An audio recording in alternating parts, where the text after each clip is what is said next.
Hello, hello. Good afternoon, good morning, good evening to everybody joining us.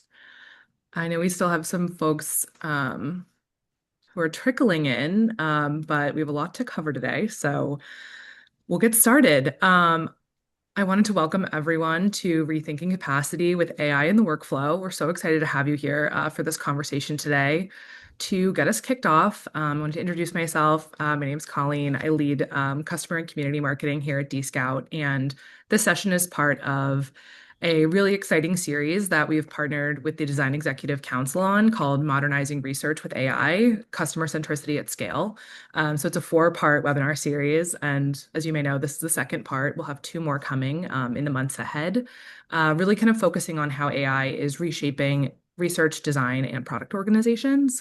Um, but today's conversation is all about how research teams are rethinking capacity in real terms. So deciding what to automate, where human insight matters most, and how they're kind of, using that reclaimed time that we all hope to have to drive more impact across their businesses. And we're joined by some phenomenal leaders from Verizon, Nationwide, Newell Brands, Datadog, and Oracle to share how this is actually playing out in real time across their teams. And I'll just go over a couple quick housekeeping notes if we want to advance. Um, so yeah, just covering it off. Today's session is being recorded. You may have heard that this is being recorded note as you joined. So you will receive this recording to the email that you registered with. And we'd really love for this to feel interactive. So feel free to engage in the chat on the side throughout the session to really kind of share what you're seeing on your own teams and what's really resonating with you. We will save plenty of time for a little bit of audience Q&A at the end. So feel free to drop any questions into the Q&A box, which you should be able to find along the bottom bar of your Zoom screen. It might be hidden behind a three-dot more menu in case you don't see it. And that's the best place to put your Q&A. And then before we get into introductions, for those who don't know, Dscout is a flexible experience research platform for capturing all of your in-context insights from high-quality participants. And teams are using us to test ideas, iterate quickly, and continue to build with confidence. And we're so excited that we've partnered with this on the series with DXC, which is a membership network for senior design and experience leaders, shaping some of the world's most influential organizations, some of which are here with us today. So with that, I'm going to hand it over to you, Gordon, to introduce yourself and kick it off with today's panelists. Awesome. Thank you so much, Colleen. Hi, everyone. Good morning from San Francisco. A little bit of a gray day here, but I have a sunny group of panelists here with me.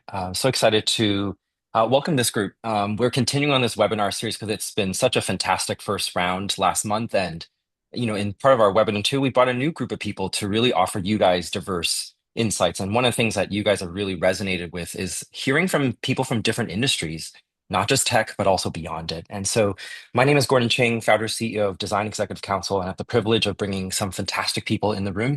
And Shuman, do you want to kick us off with who you are, what you represent, and kind of the scope of the work? And we'll just go down the line here. Absolutely. Thank you so much for creating this forum. My name is Anshuman. I'm the SVP and head of design at Datadog, where I lead the design and research team.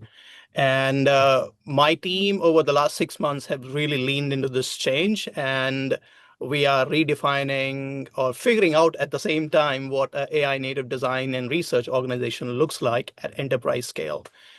We are roughly 170 members, and we are rethinking about our workflows, our evolving roles, and challenging historic assumptions about how design creates value. And lastly, given today's topic on capacity, perhaps the most counterintuitive lesson that I have learned in the last 6 months is AI has not reduced our size or capacity. In fact, it has increased our ambition. As a result, in H2, we are growing both design and research beyond our original plans. And I'm happy to share how. Awesome. Richard. Good afternoon or good morning, everybody. I'm Richard Dalton, as Gordon said, VP, Head of Consumer Design at Verizon. My team covers UX and product design across all of Verizon's consumer products. It's everything that our customers and associates interact with on a daily basis in the stores, in the call centers, in our apps that are customer facing, even hardware, routers, wearables, etc. my team works super, super closely with our research team, who organizationally report up to a different VP, but are embedded in all of my product design squads. And this topic, as we've been talking about, is one of those that we're working through right now, right? How to use AI to extend what a research team can actually cover without losing the quality and trust that makes research worth doing in the first place. And happy to have a conversation here this afternoon. Awesome. Brian. Good afternoon from Atlanta, and thanks, Gordon and team, for putting this together. I'm Brian Rice. I'm the Global VP and Head of Design for Newell Brands. My team is made up of traditional designers across the spectrum of design, which includes, traditional industrial design, graphic design, all the way to color, material, finish for a number of products that we make across the many segments that we participate in. About 150 plus, mostly here in Atlanta, but around the world. Traditional research or a consumer research team does not report up through me. It much like Richard reports to a different leader, but we are joined at the hip as it relates to developing insights that leads to ideas and hopefully products that consumers would use around the world. And so, but we do have a smaller UX team that works really closely with our product designers and industrial designers. So there's a innate connection that happens there. And much like everyone here on the panel and likely those listening, AI is our force multiplier, and so we're trying to figure out ways to leverage it more and more to create more value, to free up time, and likely all the things that we're going to talk about today. So, so great to be here and excited to learn more. Awesome. Jennifer. All right. Good morning and good afternoon from Seattle, Washington.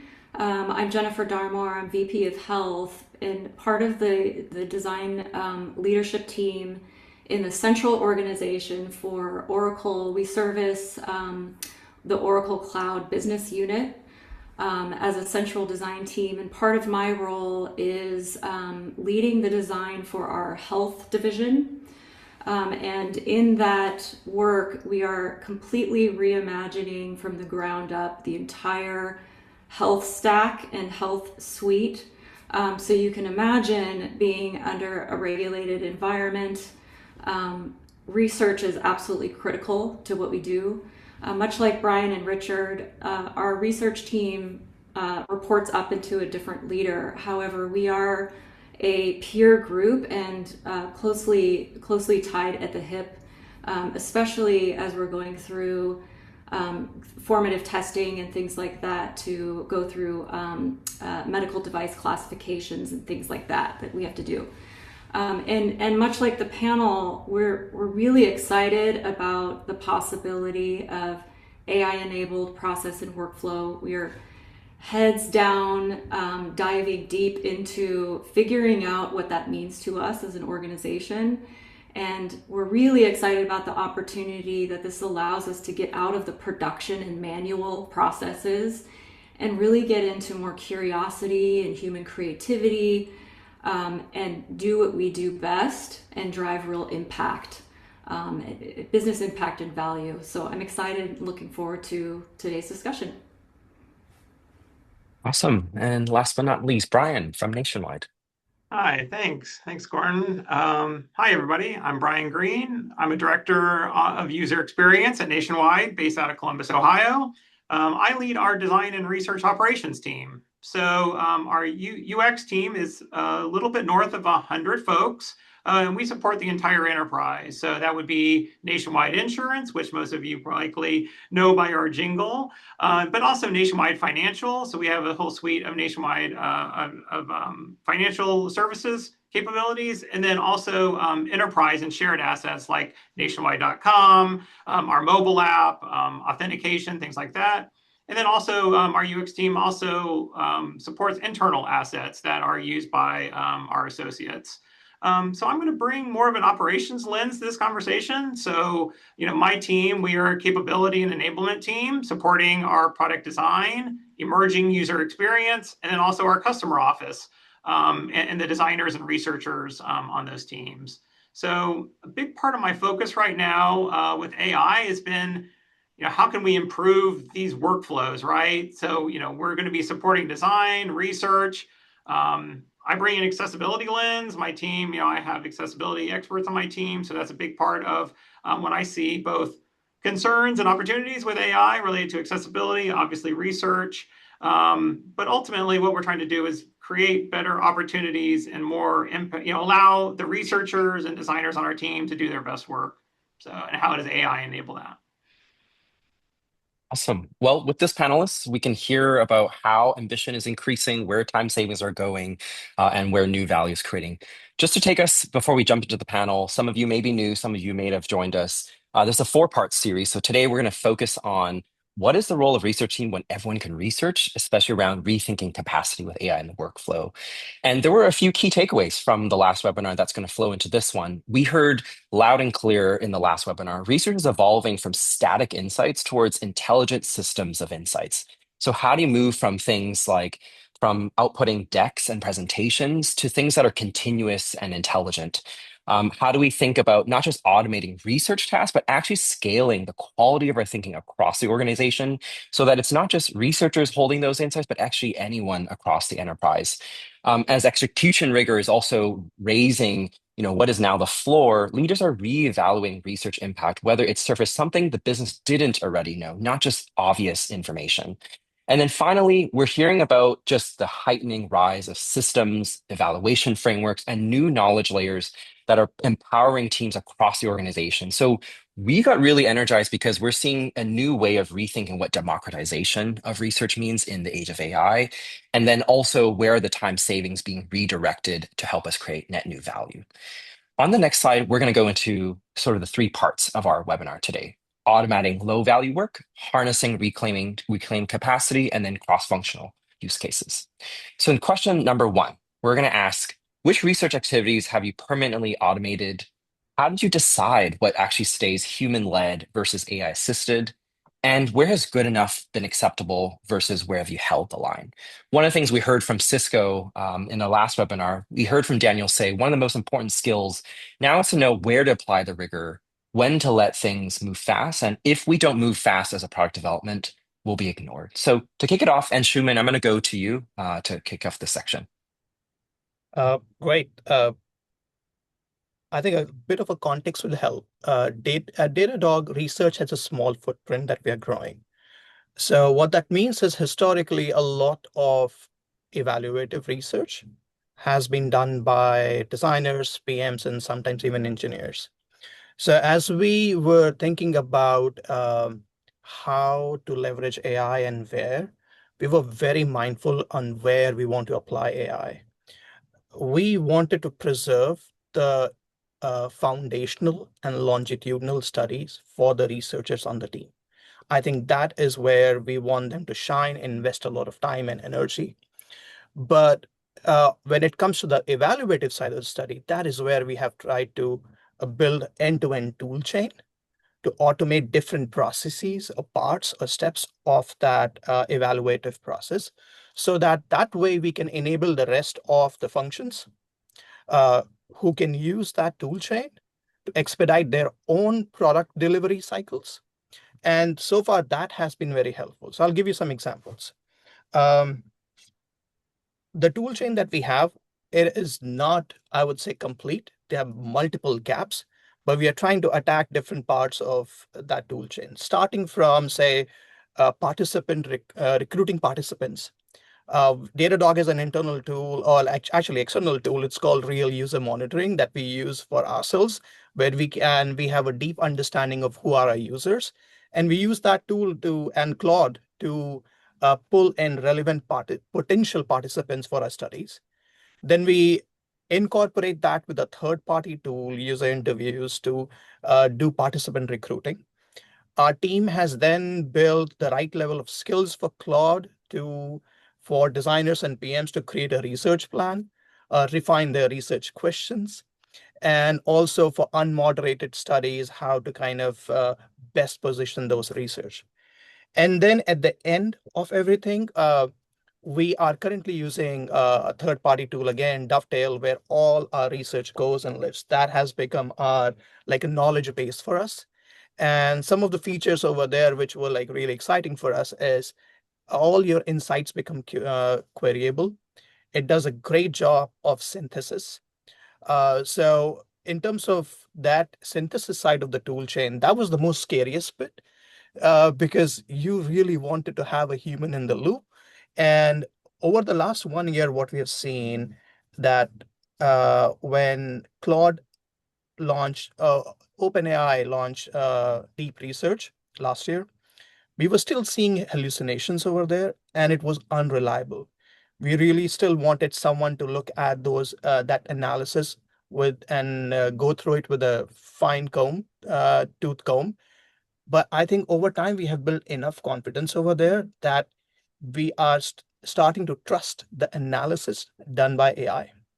So when it comes to evaluative research, that is the portion where we are saying, okay, we are going to automate the side so that it can enable the rest of the functions.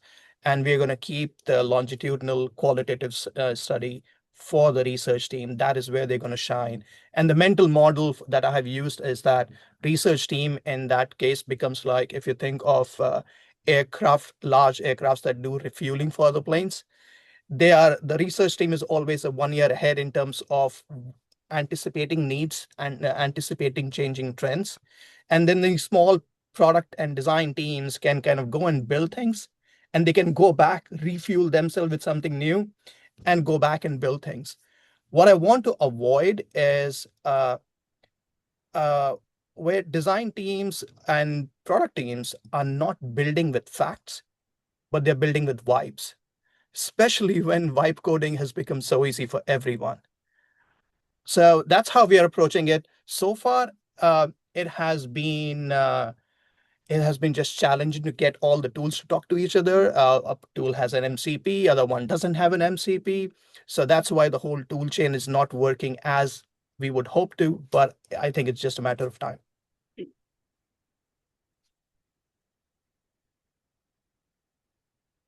Richard. Yeah, I mean, I think some similarities. We've been pretty systematic about trying to figure out which parts of research are fundamentally about information processing versus which parts are about judgment. And so things that have moved to AI assisted, things like, first drafts of research plans, transcribing interviews, pulling supporting quotes from transcripts, first pass qualitative analysis, right? Either to kind of validate or expand things the team have already generated, secondary research, the scaffolding around deliverables, like outlines, like reformatting insights for different audiences and stuff. I, also used it for like survey question prompting, right? Or to get more depth on open-ended responses, trend spotting, social listening on public platforms and stuff like that. Well, we've really kind of held that line is more the synthesis layer, the so what, right? The IA is good at the surfacing of the patterns, but deciding which pattern matters to this particular business or product question we're trying to get answered, and why, that kind of stays with the researcher. Same with anything that's kind of involving participant trust, right? So interview facilitation, real-time judgment calls, when someone says something unexpected, the human is definitely not only in the loop, but leading all of that. The good enough aspect of the question, for all of that kind of internal speed work that I mentioned, like the first drafts, the transcript themes, the scaffolding, good enough generally is great, right? It's a starting point because then a researcher then refines it. Anything that goes to a senior stakeholder or informs a strategic decision, the bar hasn't moved there, right? The human and the researcher is still in the driving seat.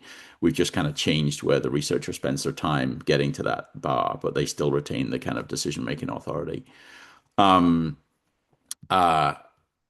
It was interesting. I just posted on LinkedIn a few days ago. There was a company advertising take a course on becoming an AI-driven designer, right? And I was like, well, do we really want AI-driven designers, like the AI telling the human what to do, or is that like the other way? And that's the kind of the thing we're talking about here in large from a research perspective, right?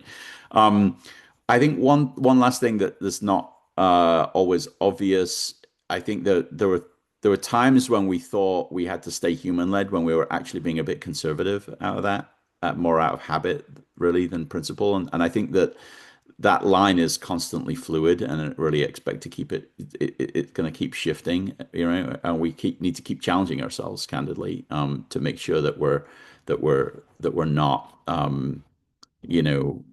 using, or that we're not falling prey to our biases around deciding which things, the AI does versus which thing the human does, or their involvement in both. And I think we'll probably end up talking about this a little bit later as well. But I think for me, it's a lot about degree of confidence you want in your answers, right? Like you can get fairly decent, or you can get an answer about most things from an AI-led perspective. Are you confident that that might be the right answer? Like, how confident are you that that is the actual, truth of the situation that you're trying to discover, right? If you want that confidence to be close to 100%, then you're very likely at this point, at least, going to need to involve humans and researchers in that, to make sure that there aren't any of those hallucinations that, Anshuman was talking about. So that's kind of where we are at the moment. Jennifer, I'm curious to hear from you. You're driving quite a large-scale transformation. How is this playing out over at Oracle Health? Oh, absolutely. So Oracle is a massive scale. So I think the low-hanging fruit right now is one of the biggest shifts that we're making is around automating large-scale feedback, the synthesizing of that.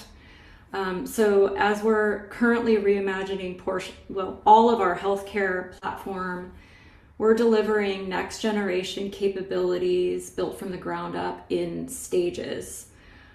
So you can imagine that every release generates a tremendous amount of feedback from all of our customers, all of the end users using those within the organization of our customer groups. We have delegated different groups across in different teams that are going and engaging with customers who are also generating feedback. So we have support organizations, we've got implementation and product teams, we have customer advisory groups, we have clinicians, administrators, we have patients, like all of us have been a patient at one point.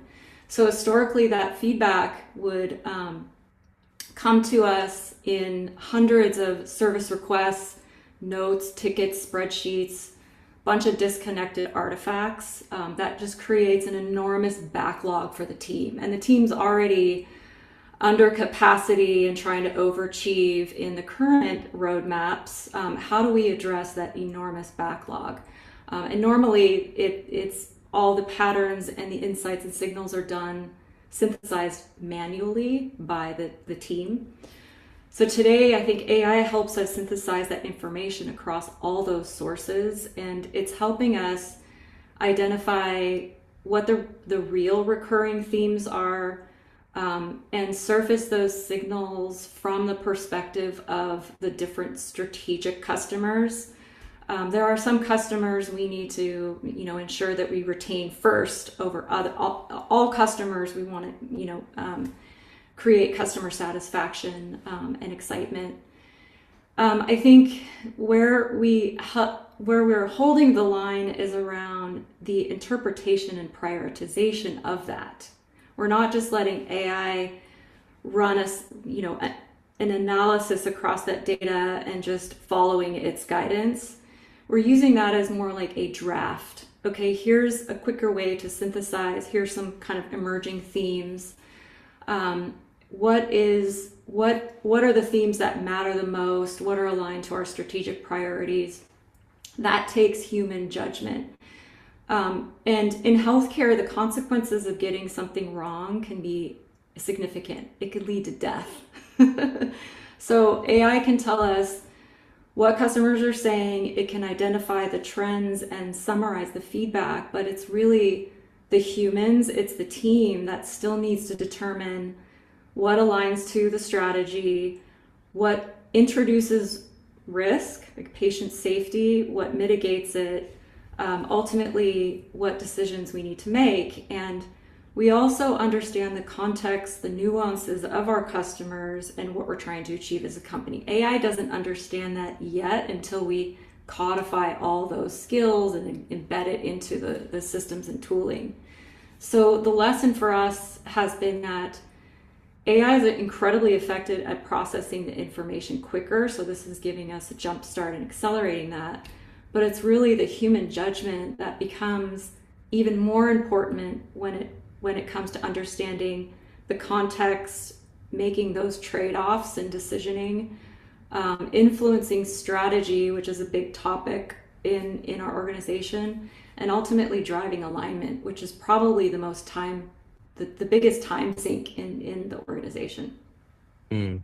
I'm almost hearing a pattern of really trying to get all that sort of grunt work out of the way, and especially at scale. So there is that rise of the human judgment. Brian, actually, there's two Brians here. Brian Rice, I'm so curious. Do you see the same, different? What does it look like over in a consumer products context? Yeah, yeah, very similar. I mean, obviously with consumer products, right? Research is the lifeblood of helping us create, kind of products that people know and love. And so we do quite a bit of research, want to make sure that that research is usable, right? And so it's almost like, kind of what the panelists have talked about thus far.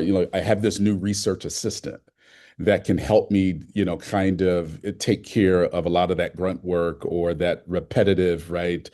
Synthesizing, summarizing, I quickly identifying patterns so that we can bring a human in the loop to determine what does it mean, right? How can I use it, right? And so certainly we are using it to get to faster understanding and not just faster Mm. stuff, right? And so I think that's really kind of what has been key. And so as it relates to like the good enough, right? I think that's, it's those things that don't require a precision, right? There's more speed that's needed versus precision, and that's certainly how we're thinking about it.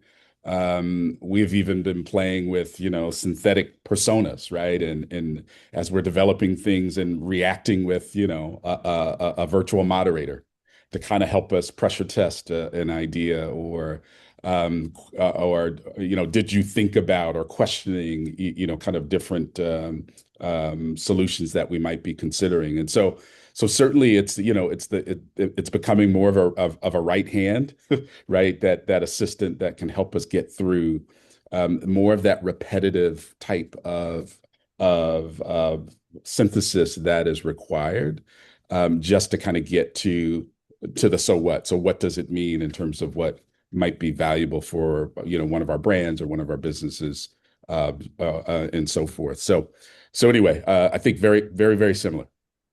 Okay. Yeah. It almost feels like Brian, right before I come to it, it's almost like how do we accelerate understanding and then implication rather than That's all the right. grunt work associated with the pathway to there. Brian Green, curious to hear, from an ops perspective, like what are you seeing? Is this similar, different?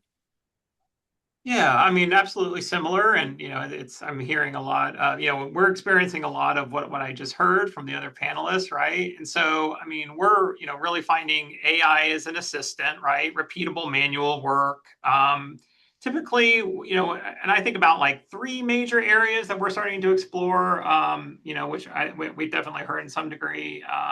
Session note taking, how can we help the researcher move from capturing data to interpreting the meaning, right? Coding and tagging. How do we move from sorting all that data? It generates, all that research creates a lot of data. How do we move from sorting it to allowing the researcher to add that human context?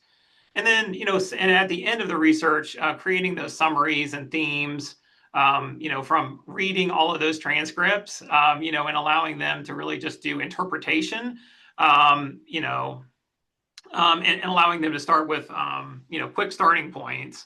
And similar to what others said, I would say holding the line around anywhere where judgment, trust, live adaptation really matters. Being in insurance and financial services, a lot of our research centers around work that has, when you think about a deck page for insurance, and, does that mean a deck in your house or the declaration page of your insurance, and financial services, and lots of acronyms when we're interviewing with independent agents, or if we're running research studies with financial professionals, and they have their own jargon and their own language, and we've had some, it's getting better, but there've definitely been some misinterpretations by agents or AI, LLMs misinterpreting what is meant, or what is referred to. So, I mean, absolutely, we talk about, so at Nationwide, we talk a lot about, we have what we're calling, we've heard human in the loop quite a bit. We frame it as human AI teaming. And that's really making sure that the AI agent is aligned to the human's goals, making sure that the AI is understandable, controllable, and then ultimately resilient, right? So, because so often we talk about human in the loop, but, and all, I don't know if this is controversial or not, but we kind of frame it as human on the hook, right? Where we say, oh, no matter how wrong the AI might be, we don't penalize the AI, we penalize the person that said, yes, this looks good, right? And so we're ultimately, how can we, as designers and researchers, how do we put more of the, the responsibility, not the responsibility, but right, but how do we make these AI tools work better for us, right? Rather than us Mm, having to constantly adapt ourselves and knowing that we're yeah. on the hook. If we get it wrong, if we miss something, we're the ones to blame. So Yeah. yeah. Yeah. On the next Gordon, section. Gordon, Oh, yeah. just a point on there. I love I think RACI models, right? The RACI model is interesting, right? I think the AI can be very much the R in the RACI model doing the work, but I don't think an AI could ever be the A at the moment, right? The accountable Mm-hmm. party for the work. And Brian, I Yeah. think that's what you're Yeah. kind of getting at there, right? Yeah. And I think especially one thing I'm really curious to go deeper on this segment too about where are you redirecting that reclaim capacity? I'm hearing a lot about judgment, but I think actually adding that word accountability is very interesting because you have healthcare situations, you have financial services situations, developer situations. So I'm really curious on this question. With those time savings, I'm also imagining you might have some bottlenecks or challenges around like, well, how do you actually redirect that time towards understanding and how to manage that understanding at scale towards implications. And so really curious to ask this question about, where have you reclaimed that time and where's that effort been redirected? We heard already some samples of that, but where are you measuring that reinvestment to know, well, with all these AI tools, have you actually seen an increase in understanding of the customer? Have you seen an increase in, better decisions? Has it gotten worse, better? I'm curious to hear a little bit of who wants to take a first stab at this question. I can comment if you like. Yep. I I think honestly, the biggest implication for us is coverage. The biggest thing AI has given us isn't really efficiency within the work we're already doing, it's the ability to cover more that we couldn't do before. Um, and from a measurement perspective, are we from a design and research perspective, we have a very well developed, we call it a design taxonomy, which is think about it as a kind of almost a periodic table of elements kind of visual with 150 different boxes on it that represents the entire experience that a customer or associate could have, right? Certain boxes are apps or part of apps, other boxes are, interactions in the stores, other boxes are interactions on the phones, etc. It's all the stuff we design or research. Um, and we color code that taxonomy depending upon staffing levels. One, we put various layers across it. One of the layers is the staffing coverage model across it. And in our case, many of those boxes are colored black, which means we don't have anybody paying attention to this box. No designers or researchers actively working in this box, which is terrible, right? Um, but we're just not staffed to cover everything, right? And we have other, red, green, yellow flavors of staffing across that. Well, what AI is helping us do is color more of those boxes, right? We can turn boxes that have been black, red or yellow. We can turn boxes that have been red or yellow, green for fully staffed, right?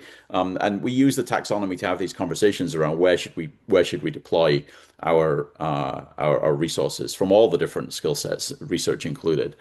Um, you know, I think anybody that really has a more, I don't know, the quality bar is more difficult, right? It's become probably more differentiated rather than more uniformly higher or lower. We can, it's like unevenly distributed, right? For higher stakes decisions, like a major product pivot or an executive presentation, anything with regulatory implications, right? Their quality expectations are the same or higher, and AI mostly supports us getting there faster. But for like exploratory work, like directional read situations where we just need like a confident, which way are we going, then we've gotten more comfortable with kind of like directionally right as a standard. And AI has made that kind of directionally Mm. right work faster and cheap enough that, to get there. And again, I go, it's all about confidence levels, right? Like how much Yeah. confidence do you want to have in your decision? And Shimon, I'm curious to hear about raising ambition. I think we hear a lot about like automation and time, but where's that ambition piece coming into where you're redirecting investment and how you're thinking about that? I have been thinking about this both for design and research from the lens of role expansion.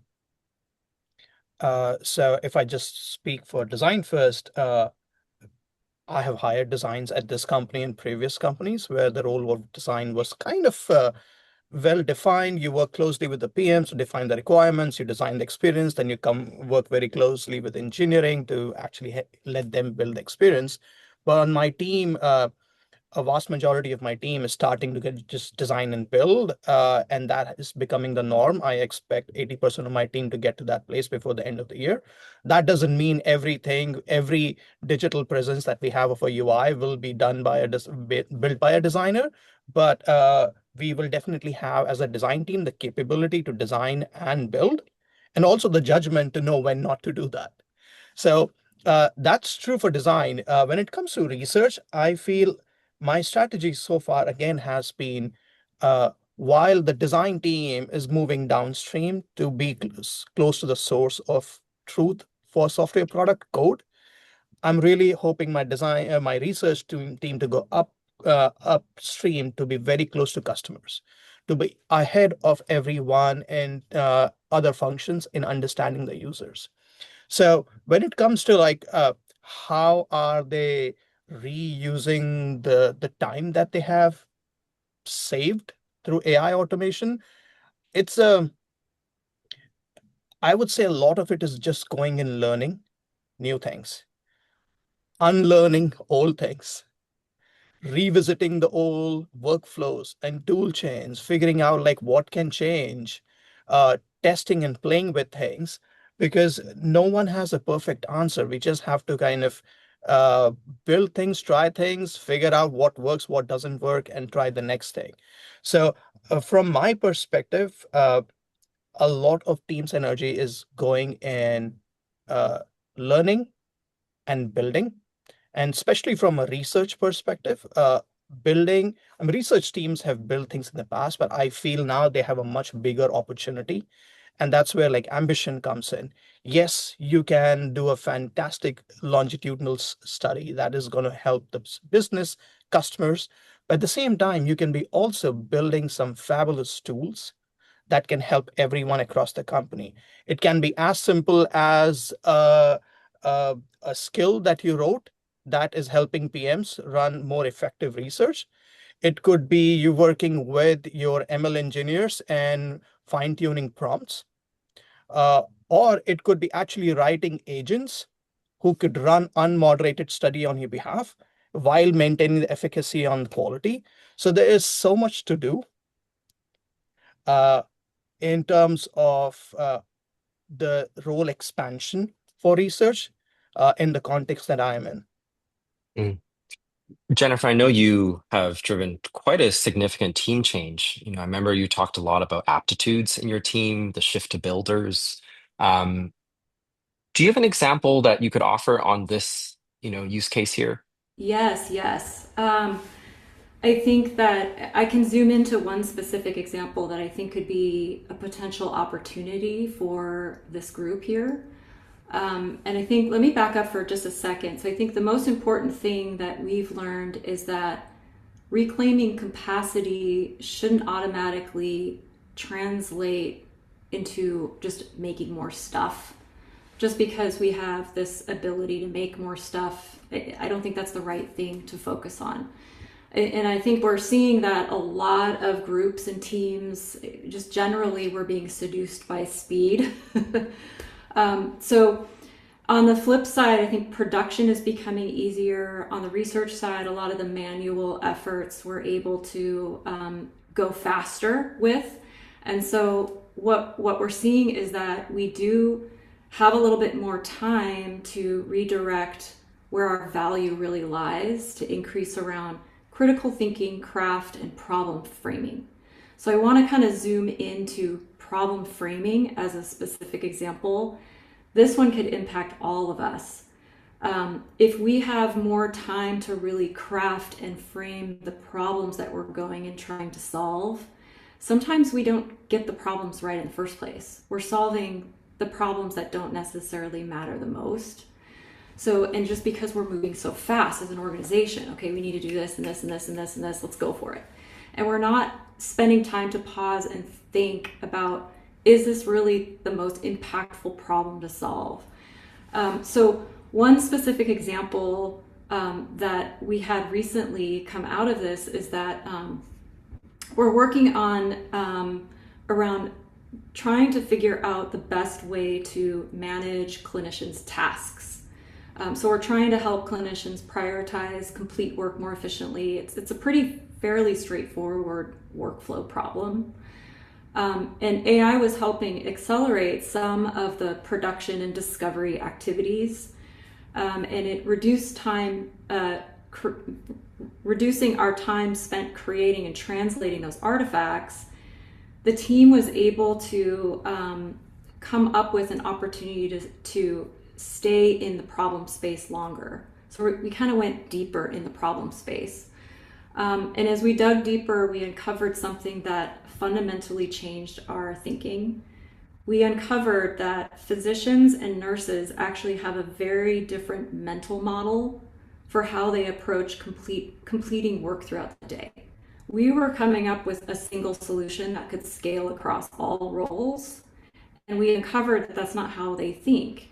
So initially, everyone was talking about task management as a single problem. The deeper research revealed that we were actually solving for two very different workflow behaviors. And so that insight changed the entire strategy. It changed the entire solution, how we went about architecting the product solution. It changed how we framed the problem initially. And we worked towards a new conceptual model that we were able to have the time to gain shared alignment across the entire organization. Now that takes the most time to go to every single team, every single leadership team, get everyone on board, change the strategy, and kind of steer the ship towards executing on this insight. So for me, I think that's the real value of reclaimed capacity. Is it's not producing more and finding efficiencies in producing more. It's really about creating time to ask better questions, uncover more meaningful insights, and really it's about giving teams the space to uncover the real problems that are going to matter and drive real outcomes. Brian, I know you also have another example on shifting to the left and what that really means in practice. Do you have something you want to offer on this one? Brian Green. Yeah, I mean, similar to what Jennifer was talking about, I mean, how do we make sure that we allow if we were able to find places where AI can, when you think about the spectrum and we talk about shifting left, right? And that might be in this context, a shifting left about more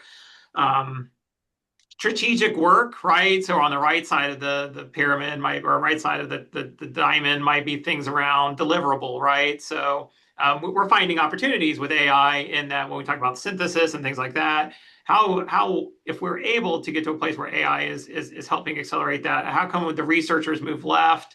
And I think about one thing we talk about is the need for our researchers to continually up their business acumen, right, and become more experts. We are interviewing subject matter experts, right, and probably similar to Jennifer, talking to clinicians and things like that. We're talking to financial professionals and independent agents, and so we really find a lot of value in making sure researchers have the opportunity to up their business acumen so that as they're having these research studies, as they're having conversations with these participants, that we get a lot deeper, richer context and we can ask the right questions. So, yeah.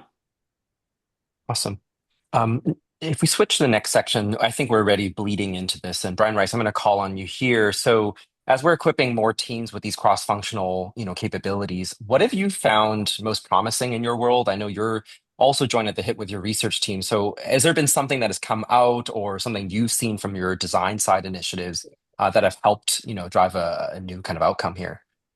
Yeah, we have a pretty innovative, kind of innovation kind of process where we are using AI to enable, early concept development and validation, right? And so we often have, not only our designers in the room, the researchers in the room, our business partners, maybe even sales, finance. Sometimes we're creating this group. And as you can imagine, not everybody is comfortable with sketching or prototyping and all of those things. And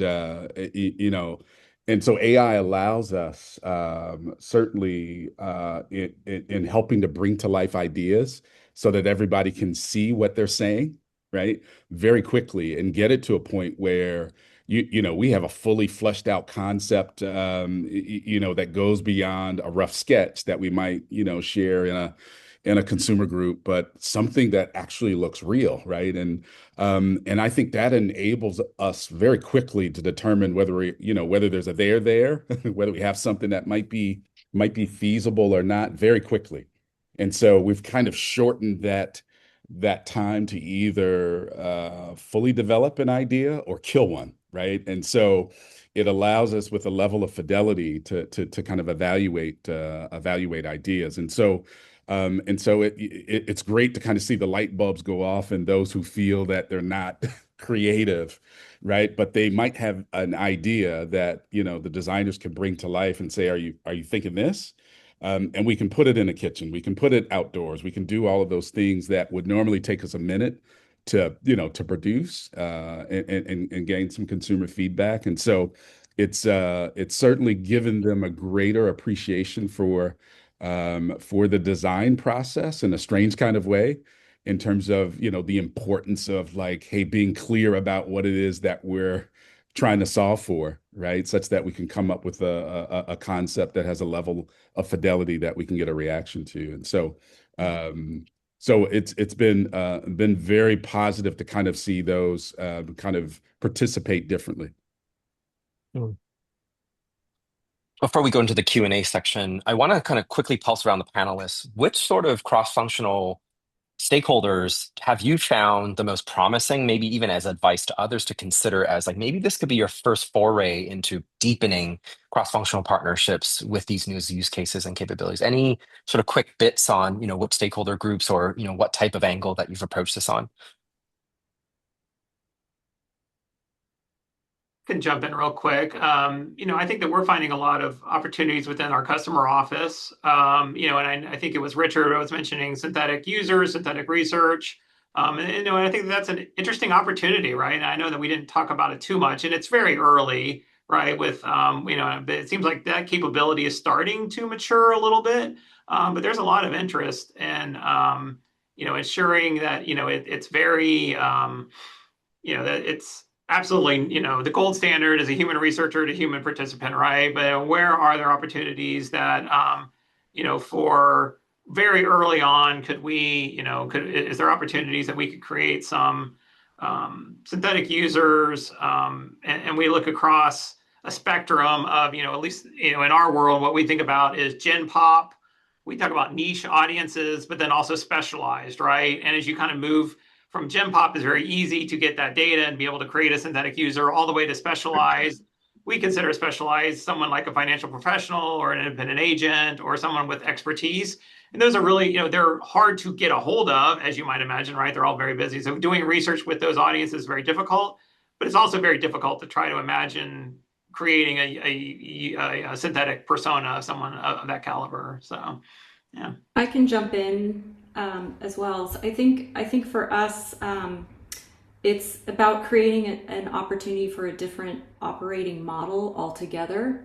And traditionally we have these siloed functions, and each function is responsible for a certain part of the discovery, design, and development process, and then hands off artifacts that then have to be interpreted to the next discipline. All that's breaking down now, and we're experimenting with what we're calling a studio model, something that will give us high flexibility and adaptability, and then kind of break down the silos and work within the seams of the different functions.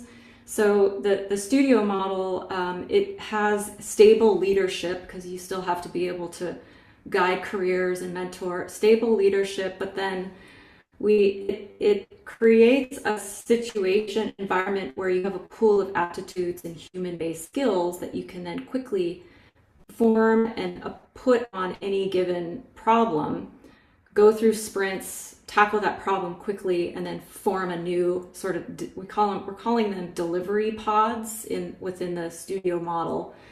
And this is cross-functional. So it's not just with the design team. We're working with PM and dev teams, regulatory teams in our case. And it just completely flips our traditional functioning model upside down into one that drives alignment. And that's what I think stakeholders are seeing. The promise of that is alignment across these disciplines is the hardest thing in a large organization. And breaking that down and creating this new operating model is helping really find efficiencies there. Yeah, and right before we moved in the Q&A, is that time savings helping us spend more time in front of other stakeholders and humans to drive that alignment rather than in front of our screens, just rummaging through the sort of grunt work? Taking three questions we actually got in the audience section, it seems to kind of bubble to the same thing. There's, one question from Bo Wang about, what does UXR skills look like as we evolve working with AI, and with the increasing cost of tokens that sometimes can exceed junior UXRs? What does that mean for the future role of UXR in the workflows? Is it more like senior level UXRs that is the new starting point? And then there's also two additional, seems to connect together questions is, what are the expectations of how researchers show their work as more things are being handed off with generated artifacts? Are stakeholders asking about, like, what was your prompt? How did you get there? What's the rate of confidence? So curious to hear, just in this Q&A, to wrap a few questions together about anyone who wants to take a stab at sort of the emerging profile maybe of what is expected of a UXR. I can take that question. I will also tie it to your previous question. I feel traditionally research has had great relationship with design and PM and maybe a few other functions. I think right now their relationship with engineering is going to become very critical. And here is why. Uber blew past their software budget for the whole year in their first 4 months. Microsoft ran into the same situation in a different way. I think in every board meeting that's happening, the board is looking at the P&L and saying, wait, why is your software cost through the roof? Where is the productivity gain? And the person under pressure is the CTO, because it's their engineers using most of the tokens. So the question is very well framed, where right now we are in this era where, like, okay, you want to use AI, you want to use tokens, go use it. But soon we'll get to a place where, like, there'll be guidances on how to best use optimized use of tokens. And that's where this question is very on point. But if someone is entering the industry as a junior designer, junior researcher, then do they have the same kind of opportunity to pick up AI now that there are restraints or constraints on how they can use AI and how much? I think that's where the relationship with the engineering team becomes very important, because I guess every engineering team, depending on if it is a sensitive product or not, are exploring open source models. And as a researcher or a designer, as much as we love Claude Design or Claude Cowork or Claude Code or Codex or Cursor, we'll have to start exploring other open source models to try and see if we can get to similar results. That is the path both for design and research. I feel this year towards the end, we'll start to kind of feel that pressure, and we'll have to find some solutions before that.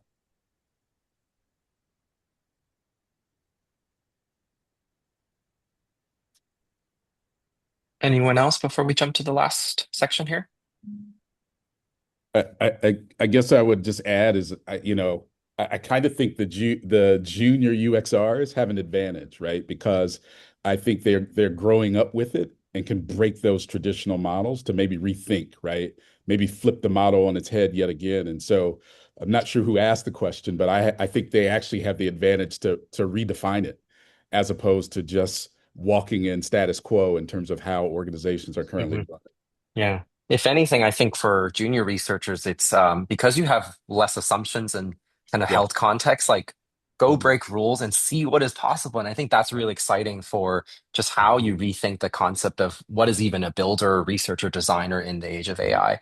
On this last question, to kind of end on the last 4 minutes here, I loved asking this question because, in our first one, we got some really great answers on how you as a leader are thinking about guiding the future properties of your team. So, what material and which of its properties best describe how AI is modifying the structure of your teams? Love to just hear around the room where this is going. Richard, I'll start with you.